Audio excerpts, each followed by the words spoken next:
제가 방금도 잠시 기도했지만 6시 반에 저희 교회에서 출발을 해야 됩니다. 효도관광. 그래서 오늘 새벽 기도회를 말씀을 좀 일찍 마치도록 하겠습니다. 또 우리 어르신들 짐도 챙겨야 되고 또 차에 올라타기도 해야 되고 또 화장실도 가야 되고 이렇게 하니까 저는 한 6시 한 5분에서 10분 정도 돼서는 늦어도 마치도록 하겠습니다. 자, 이제 오늘 드디어 사도행전이 끝이 나게 됩니다. 사도행전 1장에서 시작해서 28장 31절까지 이제 끝이 나게 되는데요. 우리가 지난 토요일 날 그 마지막에 잠시 나눈 것처럼 바울이 드디어 이제 로마에 도착하게 되었습니다. 그 로마에 도착하게 됐는데, 자, 오늘 한번 보겠습니다. 14절 28장 14절 끝에 이와 같이 로마로 가니라. 자, 이제 로마에 왔는데, 자, 로마에 왔다고 해서 또 다 되는 건 아니지 않습니까? 로마에도 로마 길이가 있으니까 로마 이제 항구에 도착해서 육로로 이제 그 사도 바울이 그 가이사에게 그 상소하는 그 재판정까지 가야 됩니다. 로마 항구에 도착해서는 이제까지는 그 바다로 통해서 왔지만 이제 로마에 도착해서는 육로로 또 그 재판하는 데까지 이제 또 그 여행길을 가야 되는 겁니다. 자, 이때에 이 15절을 보면은 그 로마에 있는 성도들이, 크리스찬들이 바울이 하여튼 로마로 온다는 그 소문을 들었습니다. 그 소식을 듣고, 그런데 참 신기한 것은 바울은 우리 1차, 2차, 3차 선교 여행을 통해서 바울이 로마로 한 번도 간 적 없고 바울이 이 로마도 처음 오게 되는 겁니다. 그리고 바울이 로마에 있는 유대인들을, 크리스찬들을 전혀 알지 못합니다. 그러나 소문이 전파되어서 바울이 로마로 온다는 그 얘기 듣고 로마에 있는 크리스찬들이, 성도들이 바울을 맞으러 오는 겁니다. 자, 15절 볼게요. 그곳 형제들이 우리 소식을 듣고 앞비오 광장과 트레이스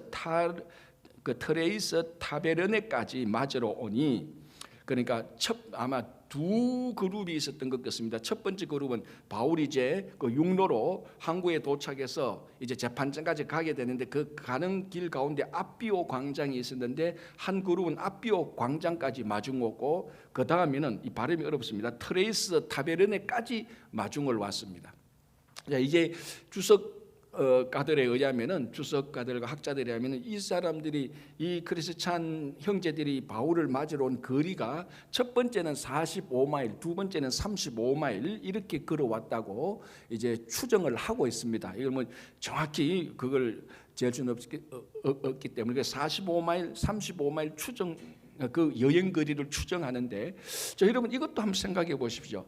전혀 모르는 사람, 그 사람의 믿음이 참 좋다라는 우리가 소문을 많이 듣고 그 사람의 얼굴도 한 번도 본 적이 없는 그 한 분을 위하여서 일단의 그룹들이 그분을 위로하고 만나보기 위해서 그 당시에 45마일이나 35마일을 여행해서 온다는 것도 사실은 쉽지 않습니다. 그죠? 뭐 요즘 운전해서 35마일, 45마일 가는 것은 사실 그렇게 어렵지 않은데, 그 당시에 걸어서 한 번도 보지 못한 사람들, 단순히 진짜로 이거는 신앙의 이유입니다. 단지 믿음의 이유로 우리들의 형제자매고 바울이 참 복음을 전하다가 많은 수고를 한다, 그 얘기만 듣고 그를 한번 만나서 위로하고 교제하기 위해서 45마일, 35마일을 걸어온다는 이 로마에 있었던 성도들도 참 믿음이 좋은 사람들입니다. 자, 그래서 이렇게 와서 만났는데 무슨 일이 생기는가 하면 15절 끝에 바울이 그들을 보고 하나님께 감사하고, 참 감사한 일 아닙니까? 그죠? 처음 모르는 사람이 와서 막 위로해 주니까,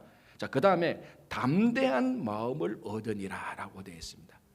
이 바울이 복음을 전하다가 얼마나 많이 낙담되고 실망하고 힘들었던 적이 얼마나 많았겠습니까? 그리고 또 얼마나 많은 고난과 환난을 당했습니까? 매질도 당하고 감옥에 갇힌 거는 밥 먹듯이 하고 요거도 먹고, 무시당하는 거는 정말 숨쉬듯이 무시당하고 요거도 먹었는데, 이게 로마로 가니까 45마일, 35마일 그분들이 걸어서 와서 바울을 만나서 서로 성도 간의 교제를 나누고, 나는 누구입니다. 바울에 대해서 얘기를 들었습니다. 그때 힘들었죠. 우리가 기도했습니다. 이런 얘기를 들으니까 바울이 담대해지는 겁니다. 자, 이게 무슨 말인가 하면, 진정한 성도의 교제는 한 사람을 진짜 세워주고 위로해주고 신앙의 용기를 부어주는 겁니다. 이 성도의 교제라는 게 굉장히 중요합니다. 자, 우리 신앙에서 그리고 교회가 해야 되는 사역 가운데서 교제는요 해도 되고 안 해도 되는 게 아닙니다. 이 필수입니다. 자, 우리가 교제가 있으면 하나님과 교제가 있고 성도 간의 이 교제가 있습니다. 우리 그걸 보통 뭐 하나님과의 교제를 수직적인 교제, 성도 간의 교제를 수평적 교제 이렇게 뭐 표현을 하지만 어쨌든 이 교제는 하나님과의 교제는 당연히 필수적이죠. 그리고 이만큼 필수적인 게 뭔가 하면은 성도의 교제가 필수적인 것입니다. 그래서 교회 공동체가 또 있는 것입니다. 그래서 바울에게 담대함을 주는 이 사람들이 그 다른 이유가 아니고 여행 그 35마일 그 여행을 와서 바울을 위로해주고 힘들었죠. 같이 기도하고 손 한번 잡아주는 것이 바울을 담대하게 만든 것입니다. 그래서 이 성도의 교제가 성도를 세워주고 공동체를 든든히 한다는 것을 오늘도 이 본문을 통해서 알 수 있습니다. 그래서 좋은 공동체는요, 그게 국가든 나라든 가정이든 학교든 당연히 교회는 당연하고요. 모든 좋은 공동체는 그 공동체 안에 참된 그 공동체의 본질과 목적에 맞는 교제가 있어야 됩니다. 국가는 국가대로, 나라는 나라대로. 자, 교회는 신앙의 교제가 있어야 되는 겁니다. 그렇죠? 그래서 우리가 선교회도 있고 또 구역도 있고 또 더 좋은 사람끼리 만나는 이런 또 그룹도 있는데 그런 것들을 통하여서 이 교제를 통해서 여러분들이 매일매일 담대함을 얻으시기 바랍니다. 자, 16절 우리가 로마에 들어가니 바울에게는 자기를 지키는 한 군인과 함께 따로 있게 허락하더라. 자, 지금 우리 이제 바울이 예루살렘에 들어온 이후부터 이게 사도행전 한 21장 됐어요. 그때부터 바울이 산전수전을 겪고 로마까지 왔습니다. 이제 재판장까지 거의 다 왔습니다. 이때마다 계속해서 로마는 그리고 로마의 군사들은 어떤 상황에서 있었든지 어떤 사람들로부터 다 바울을 지켜왔습니다. 이 하나님께서 그 당시 가장 강대한 제국들, 가장 강한, 가장 확정된 로마 군인들을 통해서 바울을 지켜왔습니다. 그래서 하나님의 일을 할 때, 복음을 할 때 정말로 그게 위험천만한 일인 것처럼 보이기도 하고 무시당할 것 같은 그런 일이기도 하지만 하나님께서는 그 당시 가장 강한 로마 군인들을 통해서 한 번도 바울을 그냥 놓친 적 없이 하나님께서 다 지켜주셨습니다. 자, 오늘 로마도 들어가니 16절에 바울에게는 자기를 지키는 한 군인과 함께 따로 있게 허락하다. 바울은 따로 이렇게 있고 또 따로 있는 바울을 또 따로 군인들을 해서 하나님께서 이 군인들을 통해서 바울을 지키도록 한 걸 볼 수 있습니다. 자, 17절 사흘 후에 바울이 유대인 중 높은 사람을 청하여. 자, 이제 바울이 로마 군인이 바울을 지켰다는 것은 보호이기도 하지만은 이 법정 용어로 하면 가택연금입니다. 아직까지 재판이 안 끝나고 이런 게 있기 때문에 일단은 그 모든 일을 하기 전에 어느 한 일정한 거주 지역을 정해놓고 여기서만 자유롭게 밖에 나가지 못하도록 가택연금을 당한 거죠. 그러니까 바울이 안식일이 되어도 회당에 갈 수 있습니까? 없습니까? 못 가는 거죠. 그 자기 그 가택에서 벗어날 수 없어요. 그러니까 바울이 오히려 그 있는 유대인들을 초청을 하게 됩니다. 그래서 17절에 사흘 후에 바울이 유대인 중 높은 사람들을 청하여. 자, 그러니 이제는 로마에서 유대인 높은 사람들을 이제 초청하여서 바울이 왜 로마까지 오게 된 것에 대해서 설명을 합니다. 그게 17절부터 20절까지인데요. 간단하게 말하면 이렇습니다. 바울이 예루살렘에서 자기가 고소를 당했는데 로마 법정에서 그리고 로마가 나를 죄 없다고 말했다. 그럼에도 불구하고 내가 가이사에게 상소했다. 죄가 없다는 것이 드러났는데도 가이사에게 상소했다. 왜? 로마로 오려고. 자, 그걸 이렇게 말합니다. 자, 19절 한번 볼게요. 유대인들이 반대하기로 내가 마지 못하여 가이사에게 상소하며 내 민족을 고발하려는 것이 아니니라. 바울이 로마에 상소한 것은 자기 민족이 미워서, 그러니까 이 유대인들이 자기를 잘못 고소했다. 그래서 내가 상소해서 나를 고소한 사람들을 다시 벌 주겠다. 그들이 잘못된 것을 증명하겠다. 그게 아니고 우리 민족에 대해서 내가 어떤 그 유대인들이 계속 지금 바울을 핍박했지 않습니까? 그럼에도 불구하고 우리 유대인들이 내 동족이 나를 핍박한 것, 그거 내가 복수하려고 가이사에게 상소한 것 아니다. 유대 민족에 관하여서 내가 고발하려고 가이사에게 상소한 게 아니다. 그럼 왜 상소했죠? 자, 이제 20절 나오죠. 이름으로 너희를 보고 함께 이야기하려고 청하였으니 이스라엘의 소망으로 말미암아 내가 이 쇠사슬에 매인 바 되었노라. 자, 이스라엘의 소망, 이거는 율법과 선지자에서 계속해서 마지막 그 결론으로 했던 말입니다. 이걸 우리가 예수 그리스도, 크게 말하면 예수 그리스도고, 좀 더 이제 예수 그리스도에 일어난 사역을 말하면 예수 그리스도의 부활의 증인이 된 것입니다. 그래서 약간 좀 여기에는 구체적으로 내가 예수 그리스도 때문에 그리고 부활 때문에 이렇게 내가 쇠사슬에 매였다 이렇게 말은 안 하지만은 그걸 암시하는, 그걸 충분히 의미하는 말로 이스라엘의 소망 때문에 내가 쇠사슬에 매였다. 내가 이 로마까지 온 것은 율법과 선지자들이 말한 그 소망 때문에 내가 왔다. 그래서 내가 이 소망을 여러분들에게 말해주고 싶고 이 소망을 증거하고 싶다. 이제 그런 의미가 들어가 있는 겁니다. 자, 21절, 그러니까 여기 온 유대인들이 사실은 바울에 대해서 들은 게 없습니다. 자, 21절, 그들이 이르되 우리가 유대에서 너희에게 대한 편지도 받은 일이 없고 또 형제 중 누가 와서 너희에게 대하여 좋지 못한 것을 전하든지 이야기한 일도 없느니라. 우리는 바울 당신에 대해서 뭐 예루살렘의 유대인들이 특별히 바울은 나쁜 사람이다 이렇다 그런 거 전혀 들은 적이 없다. 아주 좀 특별한, 아마 그게 아마 거리상으로 많이 멀기 때문에 그렇게 어떤 직접적인 접촉이 없었던 것도 그런 이유들도 있을 겁니다. 어쨌든 이 사람들이 나는 바울이 개인적에 대하여서 당신에 대해서 어떤 드는 일이 없다. 자, 그러나 22절, 이에 우리가 너의 사상이 어떠한가 듣고자 하니 이 파에 대하여는, 이 파, 무슨 파? 양파가 아니고 무슨 파? 앞에 이미 나왔죠. 나사렛 이단이라고 말했죠. 그래서 이 정확히 말해서 이단이란 말은 아닙니다. 성경에 이단이란 말이에요. 여기서 나사렛, 더 정확히 번역하면 나사렛 종파, 바리새파, 사두개파처럼 이 파에 대하여서, 나사렛 종파에 대해서는 들은 일이 있다는 겁니다. 바울 개인적으로는 들은 일이 없는데 너가 말하는 이 파에 대해서, 나사렛, 내가 얘기 들어본 나사렛 종파에 대해서는 22절 중간에 이 파에 대하여는 어디서든지 반대를 받는 줄 알기 때문에, 나사렛 종파에 대해서 들어봤는데 이 파가, 이 나사렛 종파에 대해서 의견이 견해가 좋지 않다, 부정적이다, 그거는 우리가 안다.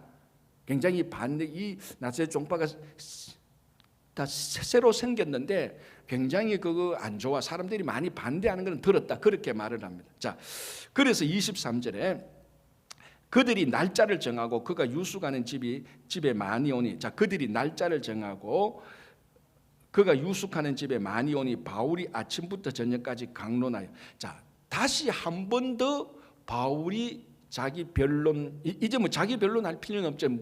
이 사람들한테 한 번 더 나사렛 종파에 대해서 얘기를 하게 되는 겁니다. 그래서 이제 본격적으로 나사렛 종파, 다른 말로 하면은 예수 그리스도에 대해서 하나님의 나라에서 본격적으로 얘기할 수 있는 기회를 또 갖게 되는 겁니다. 자, 그래서 23절, 그들이 날짜를 정하고 그가 유숙하는 집에 많이 오니 바울이 아침부터 저녁까지 강론하여 하나님의 나라를 정언하고 모세의 율법과 선지자의 말을 가지고 예수에 대하여 권하더라.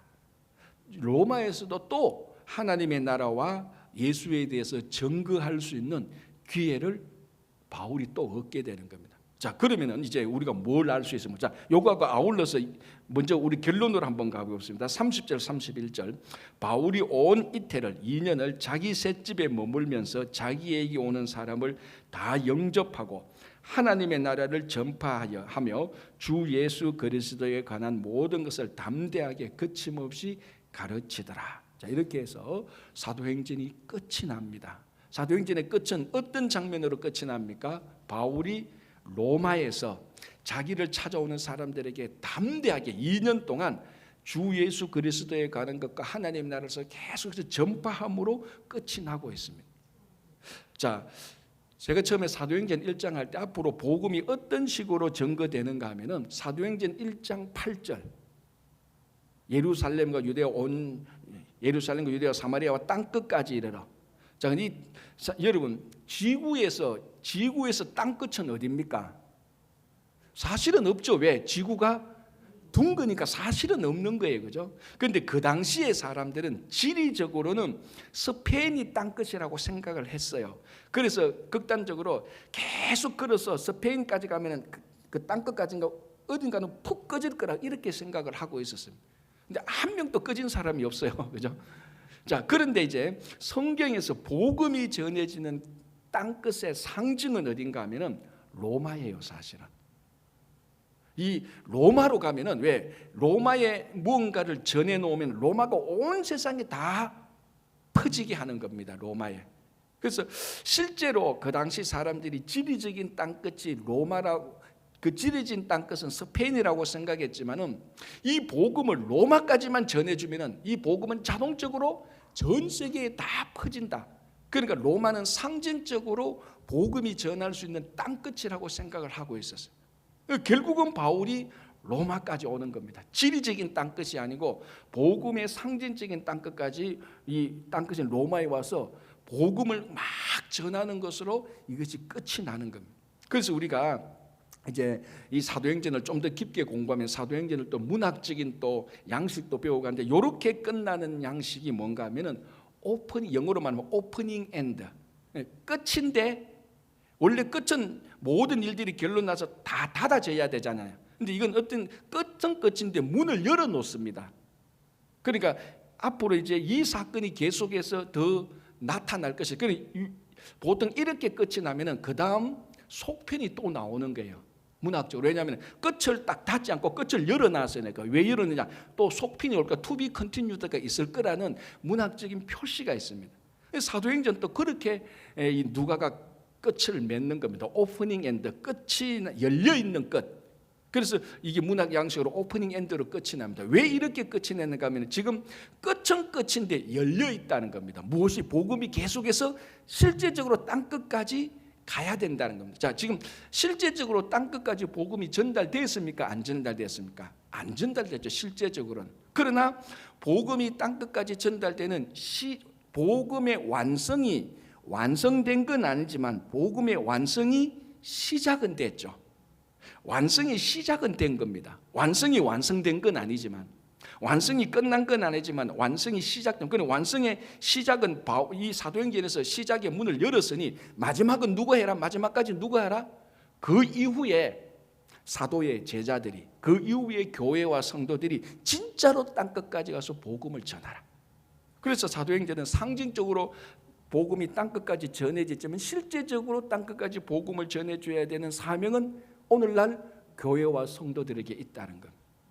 시작되었으니 끝날 것이다, 완성될 것이라고 해서 이 사도행전은 복음이 땅끝까지 전파되는 것으로 보여줍니다. 그걸 완성하는 것은 오늘날 우리들에게 이제 있는 것이죠, 그죠? 자, 하나 더 볼게요. 24절, 그 말을 믿는 사람도 있고 믿지 않는 사람도 있어. 자, 이건 계속해서 바울이 우리가 지금까지 1차, 2차, 3차 선교 여행할 때 항상 이런 반응이 있었습니다. 정도 차이는 항상 있었지만은, 그래서 우리가 복음을 전할 때, 내가 복음을 전하는데, 순수하게 복음을 전하는데 내한테 굉장히 반대하는 사람이 많이 있거나 저 나쁜 사람들, 저 사람들, 그렇게 우리가 악감을 품고 낙담할 필요가 없습니다. 바울도 지난 2000년 동안 가장 위대한 바울도 복음을 전했을 때 반대하는 사람이 있었어요. 무시하는 사람이 있었다. 바울이 복음 전하는데 관심 없어요 하고 화내는 사람이 있었다니까요. 바울이 그렇게 했는데 우리가 복음을 전할 때도 그런 사람이 있다는 거예요. 그럼 복음 전할 계속 그렇게 낙담하고 무시당하고 우리를 반대하는 이런 사람인데 왜 복음을 전합니까? 그렇게 질문할 수 있겠지만, 우리가 복음을 전하면서 기대하는 사람은 복음을 반대하는 사람이 아니고 많고 적든 복음을 듣는 사람들을 기대하고 그들에게 초점을 맞춰서 복음을 전하는 겁니다. 그래서 여기서 열매를 얻는 것이죠. 그렇지 않습니까? 내가 무슨 일을 하려고 하는데 안 될 것 생각하고 반대하는 사람 딱 생각하면 우리는 할 수 있는 일은 하나도 없습니다. 그러나 반대가 많고 안 되는 일이 있더라도 이 일이 진짜 하나님 나라에 합당하고 이 일에 대해서 찬성하는 사람, 그 사람이 많든지 적든지 그 사람의 열매를 거두기 위해서 복음을 전하고 필요한 사역을 하는 겁니다. 그래서 항상 그 열매를 맺는 그 사람들을 보고 우리가 복음을 전하고 사역을 할 때는 따라오지 않고 반대하는 사람들로 인해서 낙담되고 실망되지 않습니다. 그렇죠? 자, 그런데 이런 일들을 이미 선지자 이사야가 다 말해 놓았습니다. 너희들 복음을 전할 때 그게 반드시 반대하는 사람이 있을 거다. 들어도 귀가 없어서 듣지 못하고 보아도 그 볼 줄 아는 눈이 없어서 보지 못할 것이다. 그래서 이미 이 복음을 듣지 않는 사람들에게 이사야의 말씀을 전하면서 낙담하지 말라. 어차피 귀는 있어도 듣지 못하고 눈은 있어도 보지 못하는 사람들이 있을 것이다 라고 말합니다. 자, 28절. 그런즉 하나님의 이 구원이 이방인에게로 보내어진 줄 알라. 그들은 그것을 들으리라 하더라. 자, 그래서 이 복음이 유대인들에게서 이방인으로 넘어가게 되는 겁니다. 이 내용을 자세히 기록한 책이 뭡니까? 그게 사도행전 바로 다음에 나오는 로마서잖아요. 여러분 귀찮지 않습니까? 아니, 안 귀찮아요. 여러분 별로 여러분 표정 보니까 귀찮은 게 아니고 귀찮은 듯한 이런 표정인데, 자, 여러분 이게 성경 순서를 보십시오.